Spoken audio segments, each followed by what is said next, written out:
Meerpet corporation deputy mayor Vikram Reddy చిల్లర రాజకీయాలు మానుకోవాలని బీజేపీ నేత జిల్లెళ్ల ప్రభాకర్ రెడ్డి సూచించారు. 28వ డివిజన్ పరిధిలోని శివసాయి నగర్ కాలనీలో హెచ్ఎండిఏ నిధులతో అర్బన్ ఫారెస్టరీ ద్వారా అభివృద్ధి చేసిన పార్కును కాలనీ వాసులతో కలిసి కార్పొరేటర్ జిల్లెళ్ల అరుణ ప్రభాకర్ రెడ్డి ప్రారంభించారు.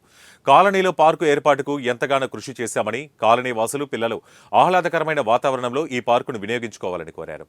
ఈ 5 సంవత్సరాలలో డివిజన్ అభివృద్ధికి ఎంతో కృషి చేశామని, కాలనీలో పార్కు ఏర్పాటుతో తమ కల నెరవేరిందని ఆనందం వ్యక్తం చేశారు. కొంతమంది ఎన్ని కుట్రలు చేసినా ప్రజల కోసమే పనిచేస్తామని, డివిజన్ అభివృద్ధి తమ ప్రాధాన్యత అని బీజేపీ నేత ప్రభాకర్ రెడ్డి తెలిపారు. ముందే అనుకున్న తేదీ ప్రకారం పార్కును ప్రారంభించడానికి ఏర్పాటు చేసుకున్న తర్వాత డిప్యూటీ మేయర్ తేదీని ఎందుకు మార్చవలసి వచ్చిందో సమాధానం చెప్పాలని ప్రశ్నించారు.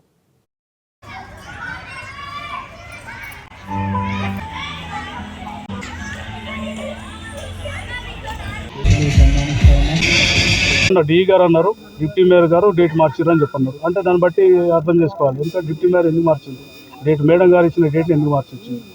మమ్మల్ని తక్కువ చేయాలని కొంతమంది ప్రయత్నిస్తున్నారు. దానికి కొంతమంది డిప్యూటీ మేయర్ సహకరిస్తున్నారని చెప్పి మాకు అర్థమైంది. వాళ్ళని ఎందుకు చేస్తుందో వాళ్ళ అంశంలో కొంత సహకరిస్తున్నారు తెలిసింది. మరి కాలనీ వాతావరణం పాడు చేయాలని కొంతమంది ప్రయత్నం చేస్తున్నారు. వాళ్ళ వాటలు వినకుండా కాలనీ వాళ్ళందరూ కలిసిమెలిసి ఉండాలని చెప్పి నేను కోరుకుంటున్నాను. పూర్తిగా అర్థమైంది. డిప్యూటీ మేయర్ గారే మమ్మల్ని ఈ మిన్సల్ చేయాలని ప్రయత్నం చేస్తున్నారు. 18వ తారీఖు రోజు సాయంత్రం పెట్టుకుంటానన్నారు. ఆ ప్రకారంగానే ఈరోజు పెట్టడం జరిగింది. మేడం గారు మాకు చెప్పిన ప్రకారంగా మేము ఈ కార్యక్రమం చేశాం. మధ్యలో కొంతమంది డేటు ఎవరో మార్చిందని తెలిసింది. ఎందుకు మార్చారో మాకు తెలియదు. డిప్యూటీ మేయర్ గారు డేట్ మార్చారని తెలిసింది. మరి వారు ఎందుకు మార్చారు, మాకు మార్చినప్పుడు మాకు చెప్పాలి.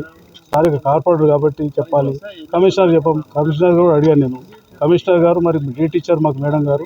మరి మీకు కూడా చెప్పాము, కమిషనర్ గారు కూడా చెప్పాను. మేడం గారి దగ్గరికి వెళ్ళాము, డేట్ కూడా ఇచ్చారు. 18వ తారీఖు రోజు సాయంత్రం ఇనాగ్రేషన్ పెట్టుకోమని అన్నారు. ఆ ప్రకారం హెచ్ఎండే వాళ్ళు ఇచ్చిన నిధులు, అర్బన్ ఫారెస్ట్ వాళ్ళు ఇచ్చిన నిధులతోటి ఈరోజు ఒక మంచి పార్కు శివసాయి నగర్లో సబితా ఇంద్రాయిడ్ సహకారంతో అభివృద్ధి చేయడం జరిగింది. ఒక మంచి వాతావరణాన్ని కల్పించిన అనే ఉద్దేశంతో నేను ఈ అర్బన్ ఫారెస్ట్ వాళ్ళు ఇచ్చిన నిధులతోటి ఒక మంచి పార్కు తయారు చేసి వాళ్ళకి అందించిన కాబట్టి నాకు చాలా సంతోషంగా ఉంది. దీనికి